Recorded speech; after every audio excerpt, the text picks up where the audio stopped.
특검의 최종 의견 진술 논고 및 구형 절차 진행하겠습니다. 본격적인 논고에 앞서 이 사건 비상계엄 및 내란 범행과 관련하여 장기간에 걸친 심리와 다수 공판기를 통하여 실체적 진실의 규명에 최선을 다하여 주신 재판부 노고에 깊은 경의를 표합니다. 아울러 이 사건의 수사와 재판 과정을 엄중한 시선으로 지켜보아온 국민 여러분께도 감사의 말씀을 드립니다. 헌법 제66조는 대통령은 국가의 독립, 영토의 보전, 국가의 계속성과 헌법을 수호할 책무를 진다라고 규정합니다. 제69조는 대통령으로 하여금 취임 시 나는 헌법을 준수하고 국가를 보위하며 조국의 평화적 통일과 국민의 자유와 복리의 증진 및 민족문화의 창달에 노력하여 대통령으로서의 직책을 성실히 수행할 것을 국민 앞에 엄숙히 선서합니다라고 선서하도록 규정합니다. 우리 헌법은 대통령에게 헌법 수호의 막중한 책무를 부여하면서 국민 앞에 헌법 준수 및 국민의 자유와 복리 증진을 엄숙히 선서하도록 하고 있는 것입니다.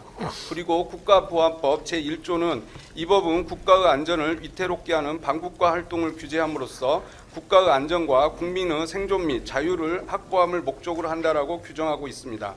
이 사건은 2024년 12월 3일 현직 대통령인 피고인 윤석열과 김용현 등이 국민이 받을 고통은 아랑곳하지 않고 자신들의 권력욕을 위해 비상계엄을 수단으로 입법권과 사법권을 찬탈하여 권력을 독점하고 장기 집권할 목적으로 북한의 무력 도발을 유인하여 비상계엄 요건을 조성하려 하였으나 실패하자 헌법과 법률이 정한 실체적, 절차적 요건도 충족하지 못한 상태에서 국회에서 헌정 질서 내에서 정상적으로 이루어지고 있는 정치 활동을 내란을 획책하는 반국가 행위로 몰아 비상계엄을 선포하고 군과 경찰을 동원하여 국회의 권한 행사와 기능을 무력으로 정지시키는 한편 정치적 반대 세력에 대한 체포 및 비판 언론사 봉쇄를 시도하며 국회 무력화의 명분을 만들기 위한 부정선거 조작과 선거관리 사무 장악을 위해 군과 경찰을 동원하여 헌법기관인 중앙선거관리위원회의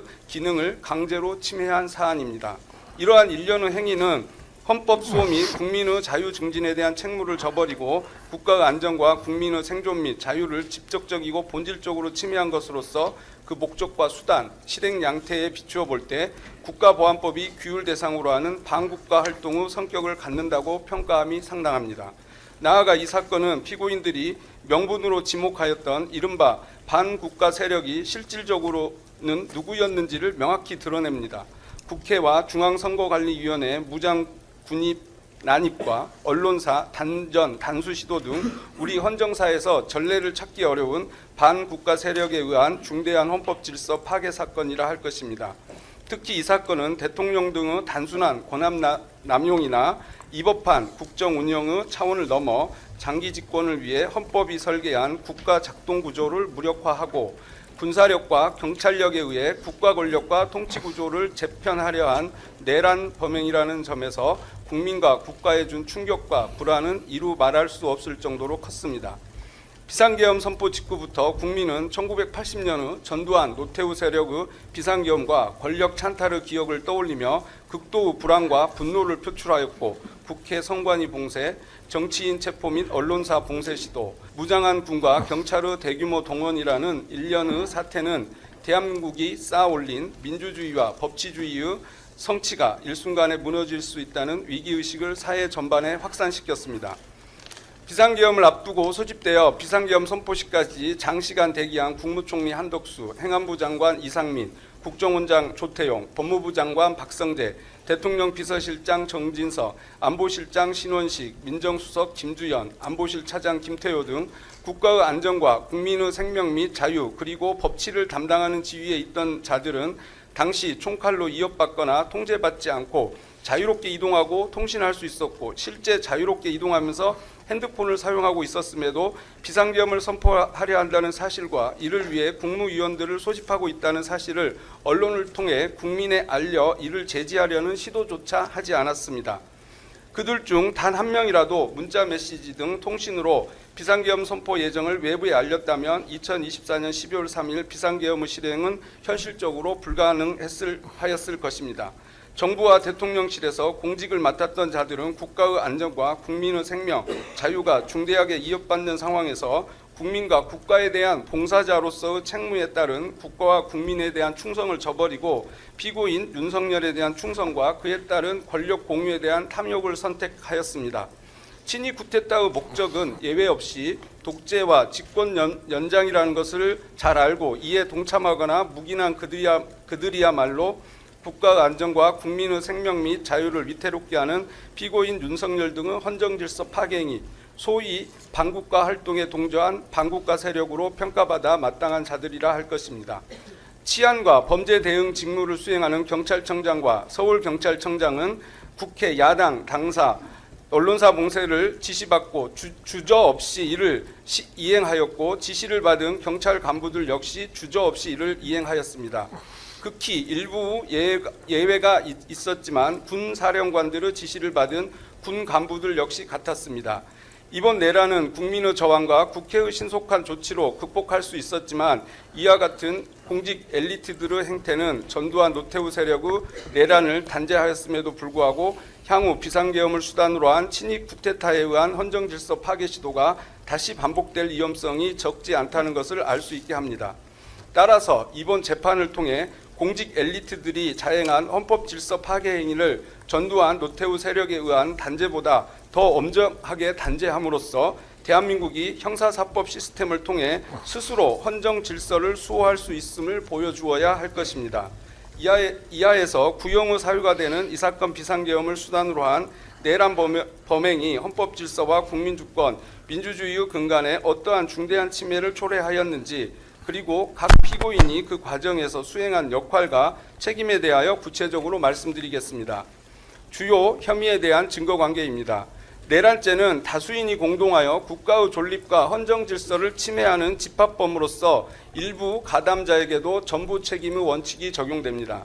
따라서 피고인들이 이 사건에서 발생한 여러 폭동행위에 전부에 직접 가담하지는 않았다고 하더라도 그중 일부 폭동행위에 가담하였음이 인정되는 이상 폭동 전체에 대하여 형사책임을 부담한다고 보아야 할 것입니다. 첫째, 범행의 동기 및 사전 모의입니다. 피고인 윤석열, 피고인 김용현, 피고인 노상호는 방첩사령관 여인영 등과 함께 2023년 10월 이전부터 비상계엄을 수단으로 한 내란을 준비하면서 군과 경찰을 동원하고 계엄사령관 포고령을 발령하여 국회 및 야당 당사를 봉쇄하고 주요 정치인을 체포 구금함으로써 국회의 기능을 무력화한 후 국가 비상입법기구를 통하여 입법권과 사법권을 장악하고 정치적 반대 세력을 일거에 제거하여 권력을 독점하고 헌법 개정을 통해 장기간 집권할 목적을 공유하였습니다. 이들은 선제적 군사 조치로 북한의 도발을 유인하는 방식으로 군사적 사태 등 비상계엄 선포 요건을 조성하려 하였으나 그러한 여건이 형성되지 않자 야당의 입법활동과 공직자 탄핵, 예상 삭감 등을 내란을 획책하는 반국가 행위로 몰아 반국가 세력 척결이라는 사유를 내세워 비상계엄을 선포하기로 계획, 모의하였습니다.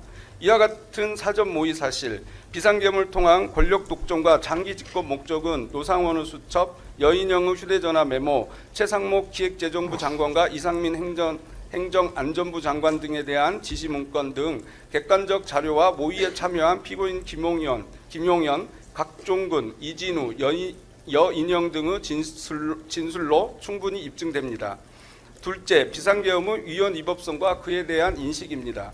이 사건 비상계엄은 헌법과 계엄법이 정한 실체적, 절차적 요건을 모두 결여한 명백한 위헌 위법한 조치입니다. 헌법과 계엄법은 대통령의 국가긴급권 남용을 방지하기 위하여 비상계엄의 실체적 요건을 엄격하게 제한하고 있으나 계엄 선포 당시 이를 정당화할 객관적 사정은 전혀 존재하지 않았습니다. 이러한 사정은 평균적인 상식을 가진 사람이라면 누구나 인식할 수 있는 것이었고 피고인들 역시 그 위헌 위법성을 충분히 인식하고 있었습니다. 국무회의의 실질적 심의를 거치지 아니하였고 사전에 국무위원의 부서도 없었으며 국회에 지체 없이 통지하지도 아니하였습니다. 이와 같은 절차적 하자는 한덕수 국무총리, 최상목 기획재정부 장관 등의 진술로 충분히 입증됩니다. 셋째, 위헌 위법한 포고령 발령입니다. 이 사건 폭동 실행 과정에서 헌법과 법률에 반하는 포고령을 발령하고 이를 근거로 계엄 해제 요구안 의결을 위하여 국회에 진입하려는 국회의원을 체포하려 하였으며 계엄에 반대하는 국민의 정치적 의사표시를 제한하는 등 국민을 강압하였습니다. 이와 같은 포고령의 위헌 위법성은 과거 유사한 내용의 포고령 조항이 위헌 위법하다고 판단된 다수 판례와 피고인 윤석열 및 피고인 조지호에 대한 헌법재판소의 탄핵 결정 등에 의하여 명확히 확인됩니다. 따라서 포고령 발령 및 집행 행위가 폭동 행위에 해당한다는 점은 충분히 입증됩니다. 넷째, 군경을 동원한 국회 봉쇄 및 출입 통제입니다. 이 사건 내란 실행 과정에서 군과 경찰을 동원하여 국회를 봉쇄하고 국회의원들의 본회의장 진입을 차단함으로써 국회의 계엄 해제 요구안 의결을 방해하였습니다.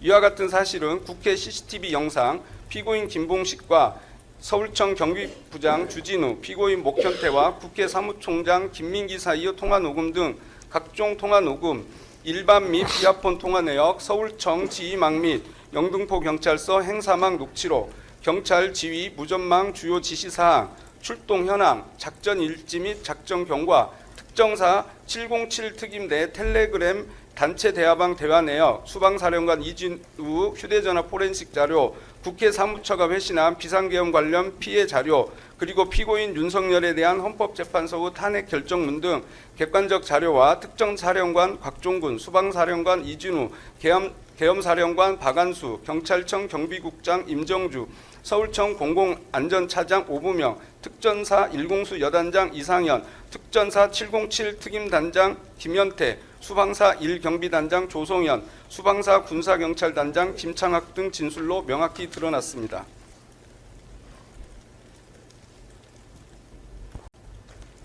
다섯째, 군경을 동원한 중앙선거관리위원회 봉쇄 및 출입 통제입니다.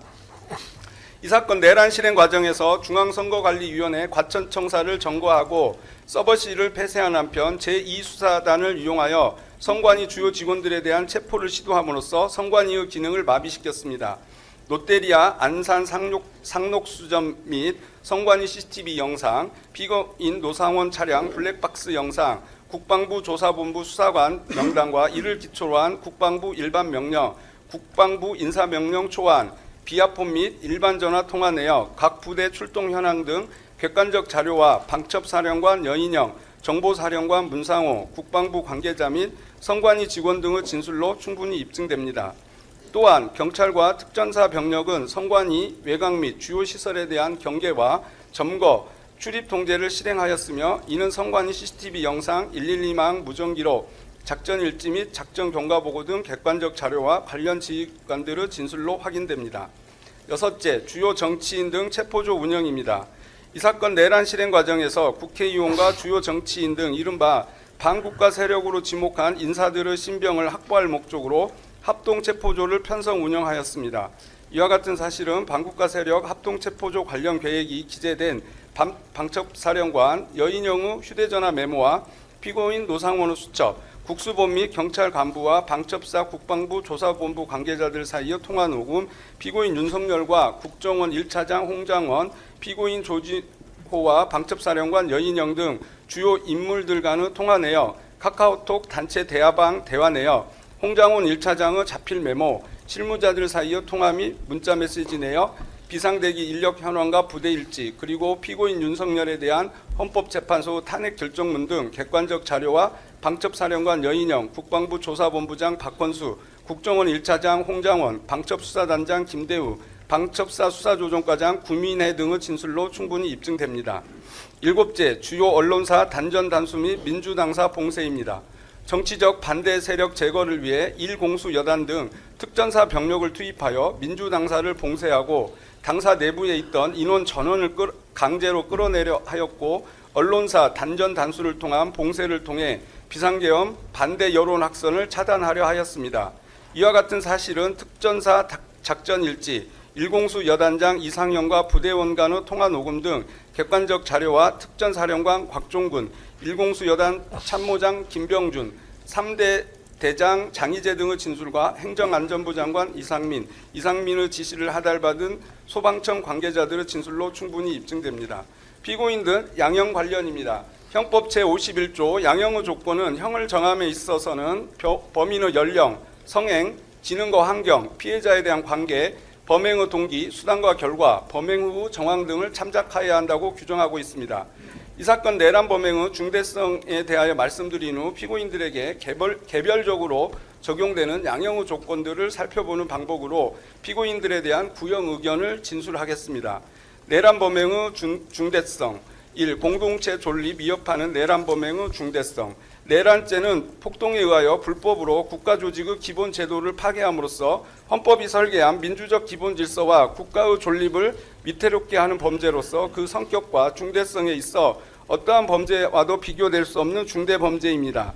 과거 사례는 내란은 그 본질상 군사력 또는 이에 준하는 무력 사용이 수반될 수밖에 없고 특정 세력의 권력 장악이나 정권 교체에 그치지 아니하며 권력 장악과 유지 과정에서 국가 공동체의 근간이 파괴되거나 국민 다수의 생명, 신체, 재산 및 자유가 무차별적으로 침해되는 결과로 이어졌다는 사실을 알려주고 있습니다.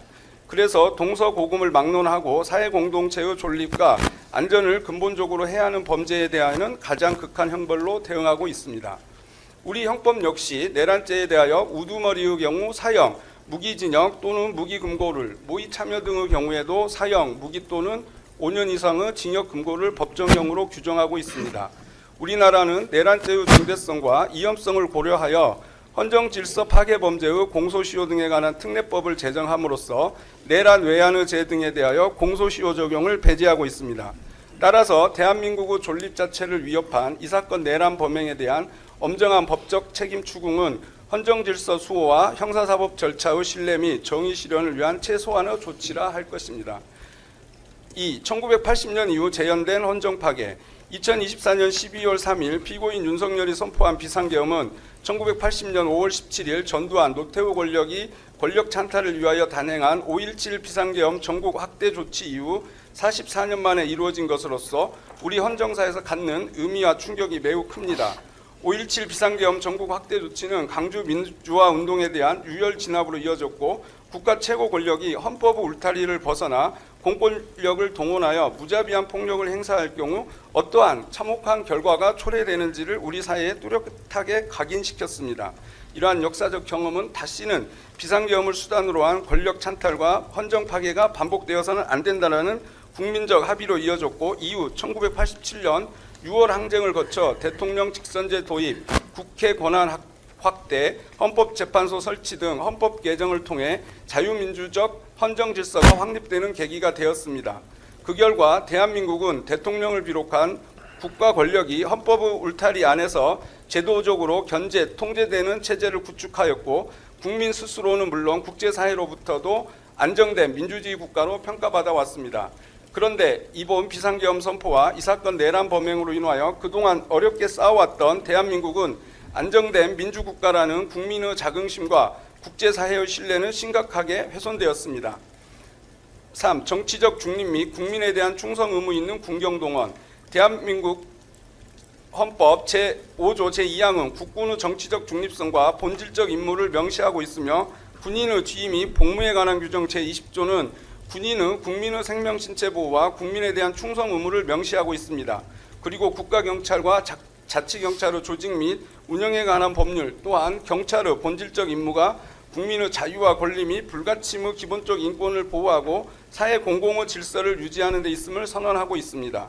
이는 우리 역사에서 반복되어 온 군 병력 동원에 의한 군사 반론과 국헌 문란 행위에 대한 깊은 반성을 바탕으로 군과 경찰이 국내 정치 갈등이나 권력 유지를 위한 수단으로 동원되어서는 안 된다는 헌법적, 역사적 교훈을 제도적으로 확립한 결과입니다. 군과 경찰은 그 임무 수행의 특성상 파괴력과 살상력을 가진 무력이 수반되고 집중될 수밖에 없고 이에 따라 이를 통제하는 국가 권력에는 해당 무력을 헌법과 법률에 따라 적법하고 엄격하게 관리, 운영하여야 할 강력한 의무가 부과됩니다. 그럼에도 불구하고 피고인 윤석열 등은 군과 경찰을 동원한 내란 범행을 감행함으로써 군경의 정치적 중립성과 본질적 기능을 심각하게 훼손하고 성실하게 복무하던 다수 군인과 경찰의 사기 및 그에 대한 국민 신뢰에 중대한 손상을 입혔습니다. 4. 국민 갈등 및 국론 분열. 비상계엄 선포 이후 피고인 윤석열에 대한 수사 및 탄핵 재판 과정에서 나타난 바와 같이 이 사건 내란 범행은 우리 사회 전반에 걸쳐 갈등과 국론 분열을 초래하였고, 그러한 현상은 일시적인 것에 그치지 아니한 채 현재까지도 지속되고 있습니다. 이러한 갈등과 국론 분열은 정치적 반대 세력을 반국가 세력으로 규정하고 그 척결을 내세운 비상계엄 선포가 없었다면 발생하지 않았을 것이며, 또한 비상계엄 해제 후 피고인 윤석열 등의 선동이 없었다면 확산되고 지속되지 않았을 것입니다.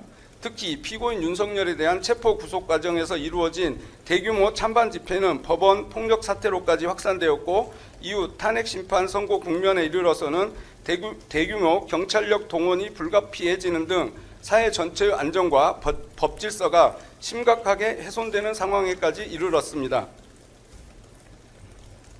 대한민국 경제 상황 악화 및 국가 신인도 추락, 비상계엄 선포 이후 환율 급등, 주가 급락, 소비 심리 위축 등 즉각적이고 중대한 경제적 충격이 발생하였고, 이는 단기적 시장 변동을 넘어 경제 전반의 불안정성을 심화시켰습니다. 비상계엄과 탄핵 정국이 이어지는 과정에서 주식시장은 큰 폭의 하락을 기록하여 막대한 시가총액이 증발하는 등 국가 경제에 중대한 부담을 초래하였습니다. 나아가 국책연구기관과 한국은행은 해당 사태와 정치적 불안정이 경제 성장률 하락의 주요 요인으로 작용하였음을 공식적으로 평가하고 있으며, 이 사건 내란 범행이 거시경제 전반에 실질적인 악영향을 미쳤음이 확인됩니다. 더욱이 이 사건은 대한민국 민주주의 수준과 국가 경쟁력에 대한 국제적 평가에도 중대한 타격을 주어 주요 국제기관의 민주주의 지수 및 국가 경쟁력 순위가 하락하고, 해외 언론 역시 이를 헌정 질서와 민주주의의 중대한 후퇴로 평가하였습니다. 이러한 평가는 대한민국이 장기간 축적해온 국가 신뢰와 국제적 이상을 단기간에 훼손하는 결과를 초래하였으며, 그 부정적 영향은 장기간 지속될 가능성이 큽니다. 특히 국가 신인도와 민주주의에 대한 신뢰는 일단 훼손될 경우 회복에 상당한 시간과 비용이 소요된다는 점에서 이 사건 내란 범행이 초래한 부정적 영향은 결코 가볍게 평가될 수 없습니다. 6. 재발 방지 필요성. 민주주의는 인간의 존엄과 자유를 실현할 수 있는 최고의 정치 제도이지만, 역사적 경험에 비추어 볼 때 극단적인 정치 세력에 의해 파괴될 수 있음이 분명합니다. 피고인 윤석열은 자유민주주의를 지키기 위하여 비상계엄을 하였다고 주장하나, 그가 위헌위법적인 비상계엄을 통하여 국회 및 선거관리위원회의 기능을 훼손하고 국민의 정치적 자유, 언론 출판의 자유, 생명, 신체의 자유 등에 중대한 위협을 가하고 전공의 처단 등 특정 직업군에 대한 위해적인 언사로 직업의 자유 등을 침해한 것은 그 자체로 자유민주주의 헌정 질서를 파괴한 것입니다. 나아가 이 사건은 비상계엄의 준비와 실행이 대통령 개인의 단독적 판단에 따른 것이 아니라, 이를 인식하고도 비상계엄 성공 후 권력 공유를 위해 다수 공직 엘리트들의 동조와 방임에 따라 실행에 이른 구조적 사안입니다. 이와 같은 사실관계는 이번 비상계엄을 수단으로 한 내란 범행이 충분히 제지될 수 있었음에도 제지되지 않았다는 점에서 향후 유사한 헌정질서 파괴 시도가 다시 반복될 위험성이 결코 작지 않음을 보여줍니다. 대한민국은 4.19 혁명, 5.18 민주화운동, 6월 민주화운동 등 민주주의 쟁취를 위한 수많은 희생의 역사를 지니고 있는 바, 이러한 역사적 경험에 비추어 볼 때 다시는 권력의 독점과 유지를 목적으로 민주주의가 훼손되는 일이 반복되어서는 안 됩니다. 따라서 이 사건 법정에서 피고인들과 그에 가담하거나 동조한 세력에 대한 엄정한 책임 추궁과 단죄는 헌정 질서를 수호하고 재발을 방지하기 위한 필수적인 조치라 할 것입니다. 7. 엄정한 형벌의 필요성 및 양형에 관한 판단. 일반적으로 사회 공동체의 존립과 안전을 근본적으로 해하는 범죄에 대하여는 동서고금을 막론하고 가장 엄정한 형벌로 대응해 왔으며, 형벌의 양정에 있어서는 범행 이후 태도, 특히 진정한 반성 여부가 가장 중요한 고려 요소로 작용하여 왔습니다. 이는 형벌이 단순한 응보에 그치는 것이 아니라 공동체의 기본 질서를 수호하고 유사 범행의 재발을 방지하기 위한 규범적 기능을 수행하여야 하기 때문입니다. 그러나 피고인 윤석열 등은 이 법정에 이르기까지 자신의 행위가 헌법 질서와 민주주의에 어떠한 중대한 침해를 초래하였는지에 대하여 진지한 성찰이나 책임 인식을 보이고 있지 않습니다. 오히려 피고인 윤석열 등은 독재와 장기 집권이라는 권력욕에 따른 위헌위법적인 비상계엄의 선포와 실행을 자유민주주의 수호를 위한 통치행위라고 경강 부회하고 있습니다. 8. 이 사건의 가장 피해자인 국민의 엄벌 호소. 이 사건 내란 행위로 인한 가장 큰 피해자는 독재와 권위주의에 맞서 오늘의 민주주의와 자유를 피와 희생으로 지켜낸 우리 국민입니다. 국민의 숭고한 희생으로 지켜온 민주주의와 법치 등 소중한 헌법 가치와 자유 등 핵심 기본권이 이 사건 내란 행위로 한순간에 무너져 버렸습니다. 피고인 윤석열 등의 이 사건 내란 행위로 인해 국민이 받은 충격과 공포, 불안, 상처, 상실감은 이루 말할 수 없고 국민이 입은 이와 같은 피해들은 피고인들이 그 어떤 노력을 하더라도 회복이 불가능합니다. 피고인 윤석열 등은 국민으로부터 용서받지 못하였고 용서받을 마음도 태도도 없어 보입니다. 이에 국민은 강력한 처벌을 희망하고 있고 정의 수호 마지막 보루인 법원이 그 역할을 해줄 것을 기대하며 믿고 있습니다. 피고인들 개별 양형 사유입니다. 피고인 윤석열. 피고인은 대통령으로서 이 사건 범행의 모의 단계부터 실행 단계까지 주도한 내란 우두머리로 그 법정형이 사형 또는 무기징역, 무기금고밖에 없습니다. 결국 법정형 하한을 강경할 것인지와 피고인에게 부과할 형으로 사형과 무기를 선택할 것인지는 기본적으로 형법 제51조에서 양형의 조건으로 정한 피고인의 연령, 성행, 지능과 환경, 피해자에 대한 관계, 범행의 동기, 수단과 결과, 범행 후 정황 등을 종합적으로 고려하여 판단해야 합니다. 먼저 피고인의 연령, 성행, 지능과 환경 등을 살펴보면 이 사건 범행은 피고인이 대통령의 지위와 권한을 악용한 지능적, 계획적, 조직적 범행으로 연령, 성행, 지능과 환경 등 측면에서 피고인에게 특별히 유리하게 참작할 사정은 존재하지 않습니다. 오히려 법률가로서 검찰총장까지 지낸 피고인은 대통령으로서 누구보다 앞장서 헌법을 준수하고 헌법 질서를 수호해야 할 의무가 있다는 점을 잘 알면서도 헌법 질서 파괴로 나아간 점에서 비난받아 마땅합니다.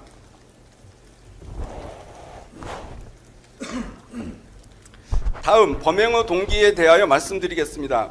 피고인은 비상계엄 선포 사유로 주장하는 정치적 상황이 전개된 2024년 12월 무렵보다 훨씬 이전인 2023년 10월 이전부터 비상계엄을 수단으로 사법권과 입법권을 장악하여 권력을 독점하고 장기간 집권할 목적으로 비상계엄을 준비하여 왔습니다.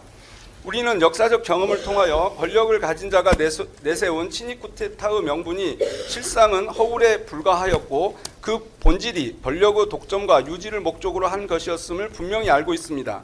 비상계엄 당일 실제로 실행된 행태와 비상계엄 준비 과정 그리고 비상계엄 당일 생성 교부된 각종 문건에 비추어 볼 때 비상계엄 하에서 실행되었거나 지시대로 실행될 경우 그 행위들은 필연적으로 헌법 개정을 통한 권력의 독점과 유지로 이어질 수밖에 없는 돌이킬 수 없는 조치들에 해당합니다. 임기가 3년 6개월 남아있던 국회를 구성하는 약 190석의 야당을 이른바 반국가 세력으로 몰아 척결함으로써 국회의 기능을 무력화하고 대통령 임기 종료일인 2027년 5월 9일 이후까지 국가 비상입법기구를 존속시키기 위해서는 비상계엄 상태를 지속한 채 대통령 선출과 관련된 헌법을 개정하여 대통령직을 유지하는 구조가 전제될 수밖에 없습니다. 헌법 개정은 제적위원 3분의 2 이상의 찬성을 요하므로 국회의 기능을 정지시키고 이를 국가 비상입법기구로 대체하지 않고서는 비상계엄 세력이 의도하는 헌법 개정은 현실적으로 불가능합니다. 아울러 대통령 임기 종료 이전에 새로운 국회를 구성하기 위해서는 헌법에 의해 보장된 국회의원의 임기를 단축하는 헌법 개정 역시 필수적으로 요구됩니다. 이와 같은 일련의 조치들은 단기간의 권력 향유를 목적으로 선택될 수 있는 성질의 것이 아니며 단지 자녀 임기 2년 5개월 동안의 권력 유지를 위하여 비상계엄을 주도하거나 이에 가담할 합리적 이유는 존재하지 않습니다. 결국 비상계엄 문건과 실제 행태 등 객관적 자료를 종합하면 대통령 임기 종료까지 약 2년 5개월을 남긴 피고인 윤석열 등은 야당을 일거에 척결하여 국회의 기능을 정지시키고 국가비상입법기구를 통해 입법권을 장악한 뒤 대통령 임기 종료 이전 헌법을 개정함으로써 권력의 장기화를 도모할 목적으로 비상계엄을 기획하였음을 명확히 알 수 있습니다. 정치적 반대 세력 제거를 통한 권력의 독점과 유지, 즉 독재와 장기 집권을 목적으로 장기간 준비한 끝에 이 사건 비상계엄을 선포하였음이 명백하고 피고인은 이러한 목적을 감출 필요가 있고 인정할 수도 없으므로 경고성 계엄 등을 주장하며 비상계엄의 동기를 야당에 돌리는 허위 주장을 반복하며 지지자들을 선동하면서 실체를 왜곡하고 있는 것입니다. 결국 피고인의 이 사건 내란 범행은 과거 권력의 찬탈과 유지를 목적으로 비상계엄을 남용했던 것과 마찬가지로 순전히 피고인의 권력 독점과 장기 집권 권력욕에 오로지 국가와 공동체의 이익을 위해서만 사용되어야 할 군경 등 인적, 물적 자원을 동원한 것이므로 그 재질이 매우 무겁습니다. 다음으로 범행의 수단과 방법에 대하여 보겠습니다. 피고인은 2024년 8월경 피고인 김용현을 국방부 장관으로 지명할 무렵 제기된 계엄 의혹에 대하여 대통령실과 피고인 김용현의 입을 통해 있을 수도 없고 있어서도 안 되는 일이라며 의혹을 일축하였습니다. 그러나 그 사이 피고인은 권력의 독점과 유지라는 사욕을 위해 이 사건 비상계엄을 장기간에 걸쳐 치밀하게 모의 준비하고 있었습니다. 국민을 속인 것입니다.